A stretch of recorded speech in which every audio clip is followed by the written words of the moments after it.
Hey, y'all. I came to talk about betrayal today, but I want to give you some tips and some reminders. We have our perceptions about who is good and who is bad, who would be considered tare and who would be the wheat, right? And we think about relationships. Your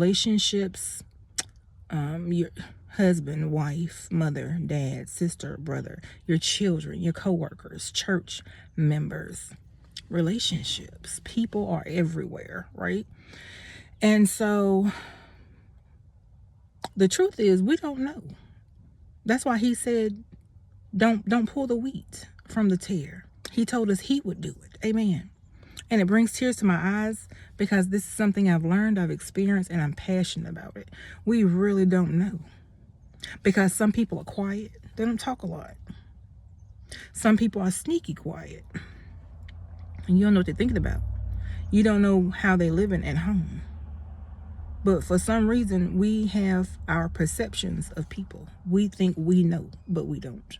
We just know ourselves. And sometimes even that is in part. But I want to encourage you, bring it to your attention that there is a gap taking place at this time between the righteous and the wicked.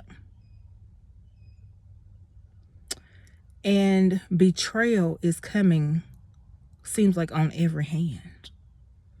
For betrayal to take place, that means you've had to trust somebody about what they would do, what they wouldn't do, who they are against who they are not.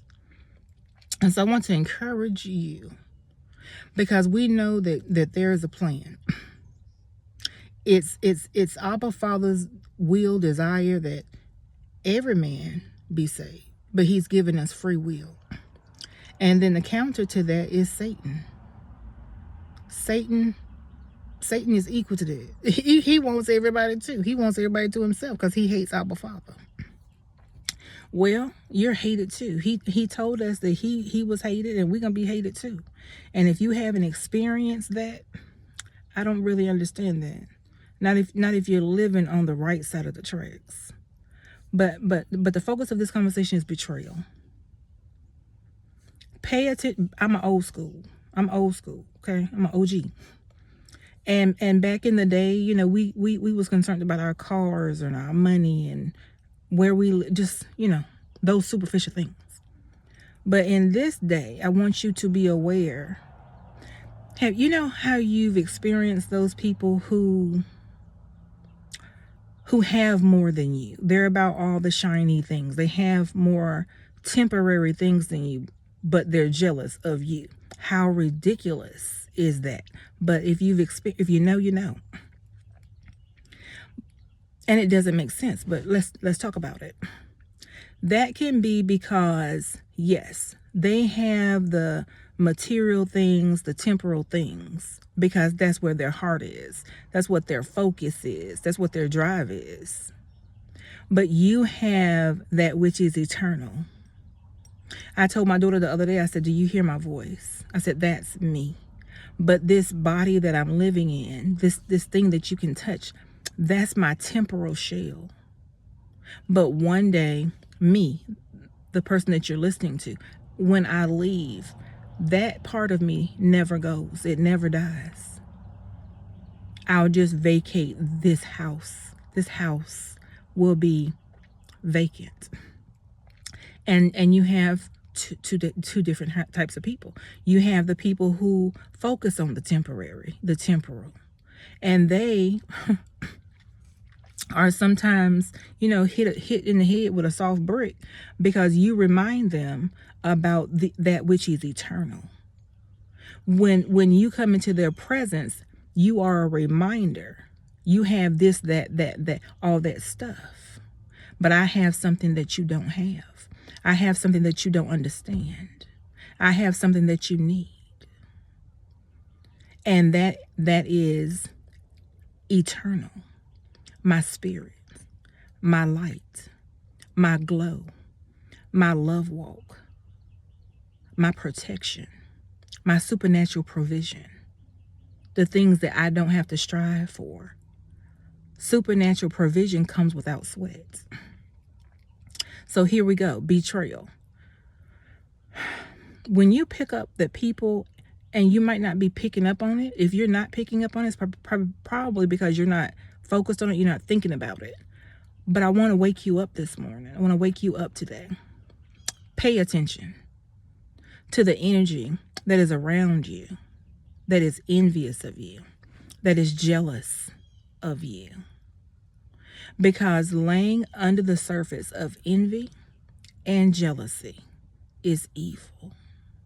It's wickedness. Do not play with that type of energy. Do not overlook.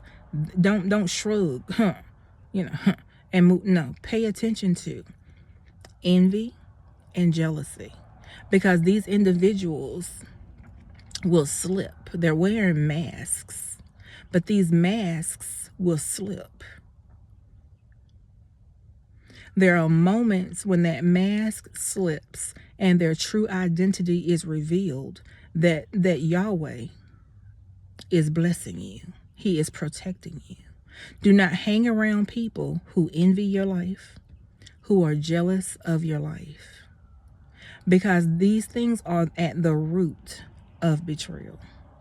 Because like I said, when their masks slips, they're waiting for moments for you to be vulnerable, caught unaware, for you to slip, so they can stab you in the back, so they can steal something that's a promise for you.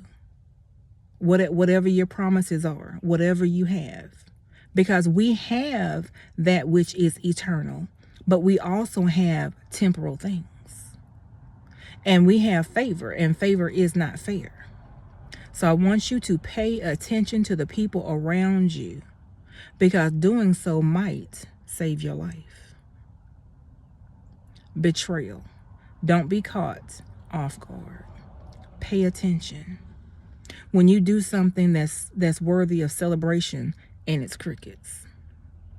When you do something different, something beautiful, and there's no comments. And sometimes they'll tell on themselves. They'll just tell you straight up, they don't like you. And this can come from anybody. Sometimes if it's a husband or a wife abusing us, we kind of like, it's the pressure of saving face, and we don't want to talk about it because it can be embarrassing.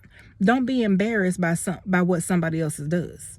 Whether it's your husband, your wife, your mother, your father, your sister, your brother, your own kids, a co-worker, somebody at church. Don't be embarrassed. Don't keep your mouth shut. Don't be silent. Don't protect them because of a title. I want you to love yourself. I want you to put yourself first. And I want you to be vocal. I want you to seek righteousness. I want you to pay attention to your surroundings. I want you to believe what people show you. And I want you to remove yourself from energy that is harmful. Envy and jealousy. Those are not games. Those are signs. It's evidence. It's the key to the door of betrayal. Pay attention and make decisions. Make cutoffs. This is vital. This is not team cutoff. Oh, I have a strong cutoff game. This is not a game. It's protecting your life. Protecting your spirit. Cut these people off so that you can continue to evolve, continue to grow, continue to be strengthened, continue to receive revelation, walk in wisdom. Be careful, be mindful about the people that you share your heart, your love, your resources, your time with. Protect yourself, protect your life. I love you, and I'll see you later.